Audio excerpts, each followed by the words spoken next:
Hi friends, ఈ వీడియోలో గుత్తొంకాయ curry bagara baingan స్టైల్లో, అంటే నా స్టైల్లో ఎలా చేయాలో చూద్దాం.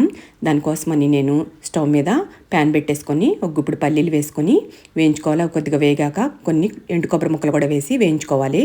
కొద్దిగా వేగాక 2 స్పూన్ల ధనియాలు, 2 యాలకులు, 2 ఇంచుల దాల్చిన చెక్క, 4 లవంగాలు కూడా వేసి వేయించుకోవాలి. ఇవి కొద్దిగా వేగాక 1 స్పూన్ జీలకర్ర వేసి వేయించుకోవాలి.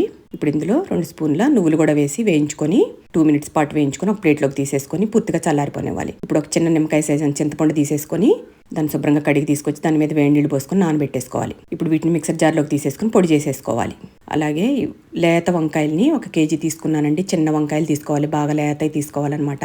వాటిని శుభ్రంగా కడిగి తీసుకొచ్చి అలాగే ఒక బౌల్లోకి వాటర్ తీసుకొని 1 స్పూన్ సాల్ట్ వేసేసుకొని ఇప్పుడు వంకాయలని ఈ విధంగా తొడాలు ఉంటాయి కదండి, పెద్ద తొడాలని కొంచెం చిన్నగా కట్ చేసేసుకొని ఇట్లా 4 భాగాలుగా కట్ చేసేసుకొని అన్ని వంకాయలని ఈ విధంగానే కట్ చేసుకొని ఆ ఉప్పు వేసిన నీళ్ళల్లో వేసేసుకోవాలి. ఇప్పుడు స్టవ్ మీద కళాయి పెట్టేసుకొని 3 స్పూన్ల ఆయిల్ వేసేసుకోవాలి. ఆయిల్ హీట్ అయ్యాక ఒక ఎండుమిర్చి, ఒక పెద్ద ఆనియన్ ఈ విధంగా కట్ చేసుకొని అలాగే 2 చిల్లీస్ని కూడా కట్ చేసుకొని కొద్దిగా కరివేపాకు కూడా వేసుకొని వేయించుకోవాలి. ఇప్పుడు స్టవ్ సిమ్లో పెట్టేసుకొని ఇప్పుడు ఇందాక మిక్సీ పట్టుకున్నాం కదా, ఆ పొడిలో 1/2 స్పూను పసుపు, 3 స్పూన్ల కారం, 1 స్పూన్ సాల్ట్, 1 స్పూన్ అల్లం వెల్లుల్లిపాయ పేస్ట్ వేసేసుకొని ఇదంతా బాగా కలిసేట్టు కలుపుకోవాలి.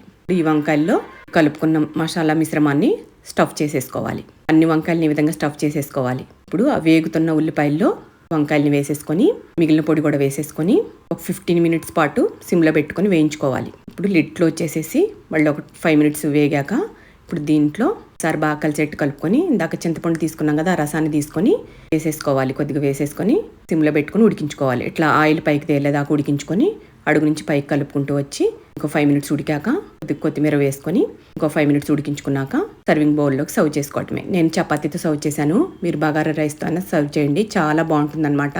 గుత్తొంకాయ కర్రీ బగారా బైంగన్ స్టైల్లో చేశాను, చాలా బాగుంటుంది. మీరు కూడా ఒకసారి ట్రై చేయండి.